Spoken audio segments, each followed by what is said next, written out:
नमस्कार दोस्तों। जय हिंद, जय भारत। आज एक नया टॉपिक लेकर आते हैं, खिलजी वंश। तो खिलजी वंश जो चला था 1290 से 1290 से 1320 ईस्वी तक। तो खिलजी वंश लगभग 30 वर्षों तक शासन चला था। खिलजी वंश के शासकों का कितना समय चला था? तो 1290 से 1320 ईस्वी तक, लगभग 30 वर्षों तक खिलजी वंश के शासकों ने शासन किया था। कितने वर्ष? 1290 से 1320 ईस्वी तक। इसमें इस वंश के प्रमुख शासक जो थे, उनमें से पहला कौन था? जलालुद्दीन जलालुद्दीन जलाल जलालुद्दीन जलालुद्दीन फिरोज खिलजी।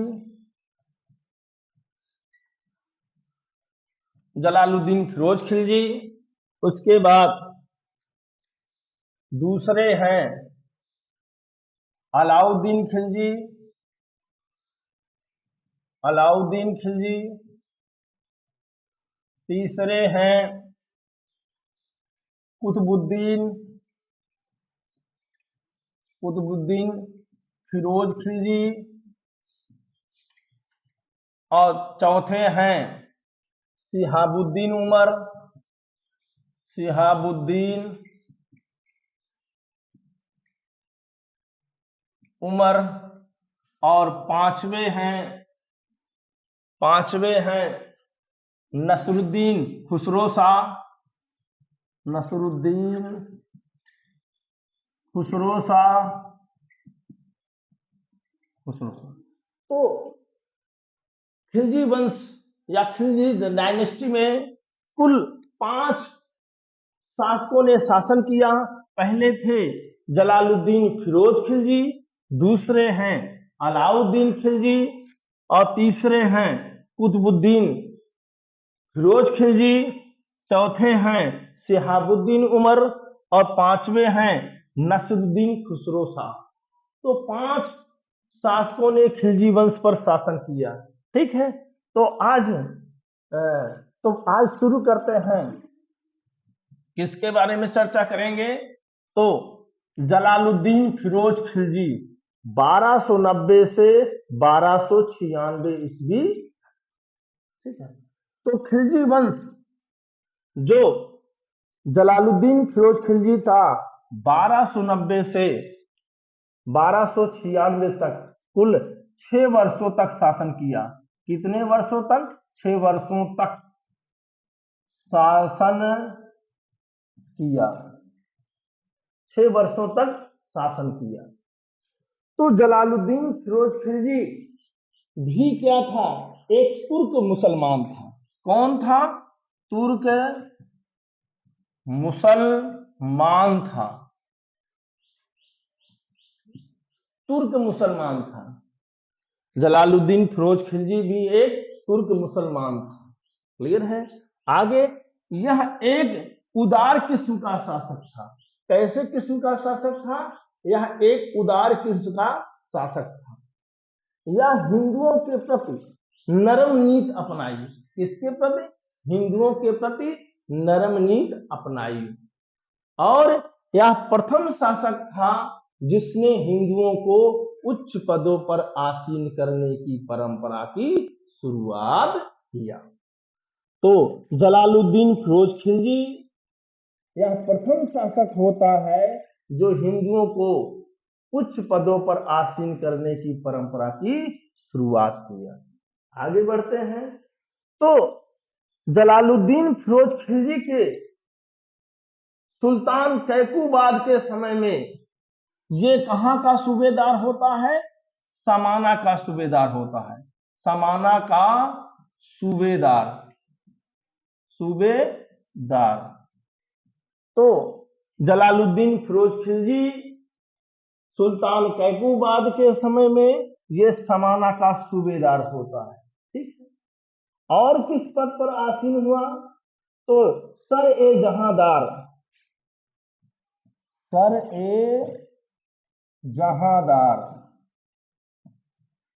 सर ए जहांदार, अंग रक्षकों का प्रधान, अंग रक्षकों का प्रधान के पद पर था। ठीक है, क्लियर है।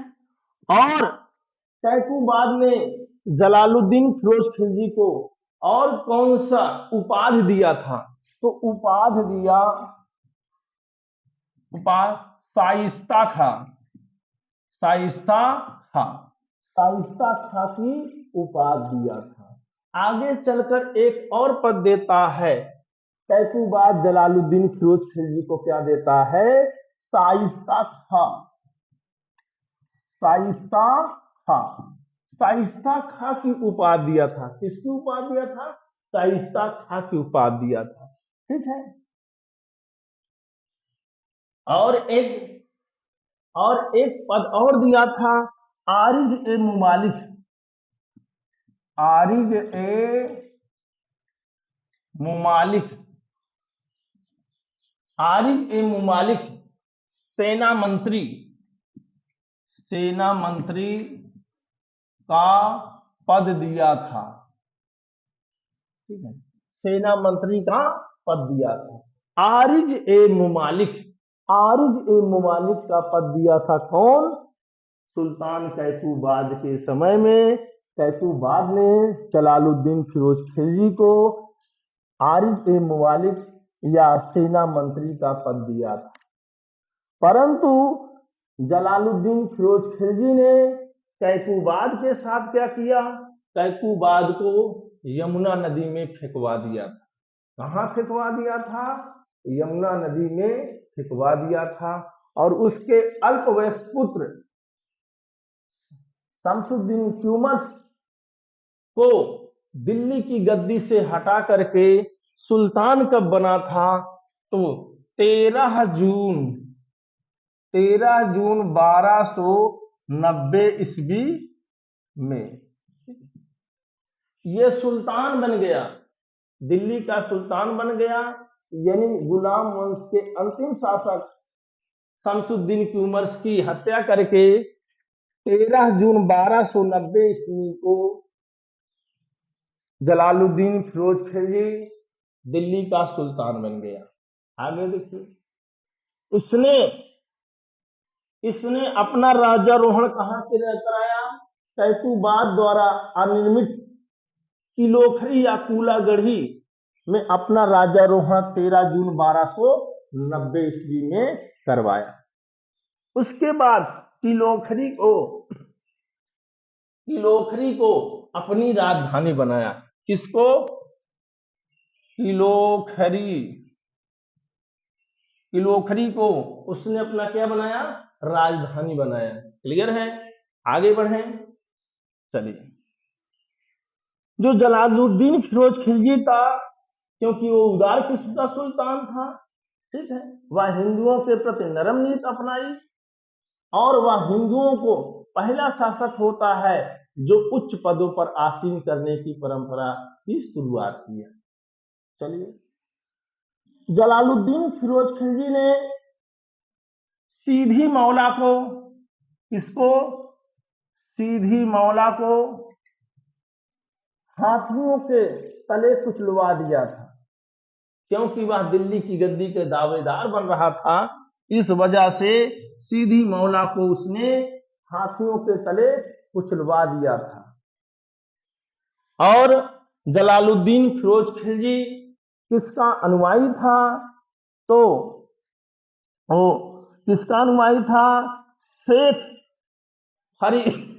शेख फरीदुद्दीन गजशंकर का अनुयायी था। किसका अनुयायी था? शेख फरीदुद्दीन गजशंकर का अनुयायी था। आगे बढ़ते हैं। उसके बाद जलालुद्दीन फिरोज खिलजी के समय में कड़ा मानिकपुर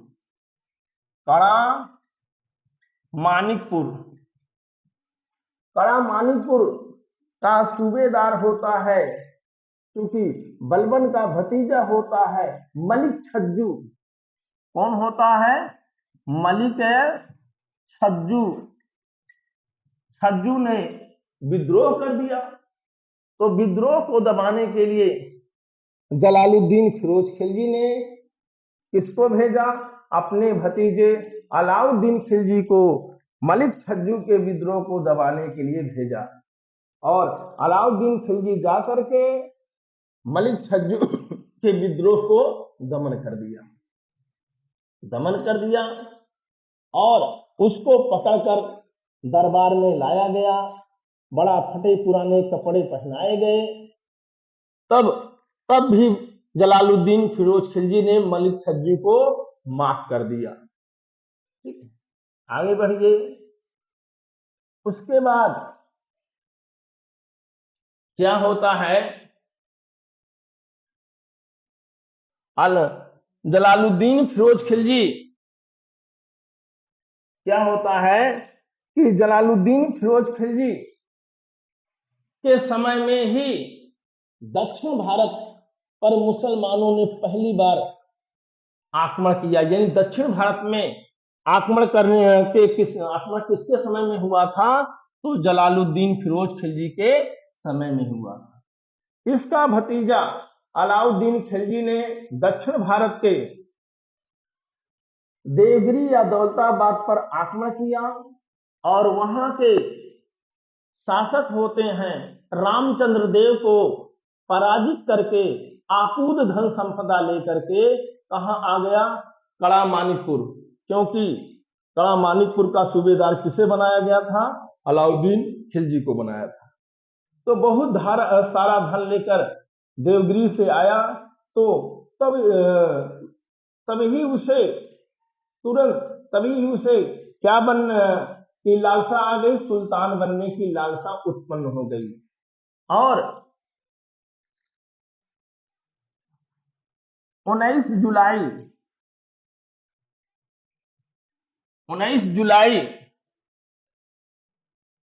1296 ईस्वी को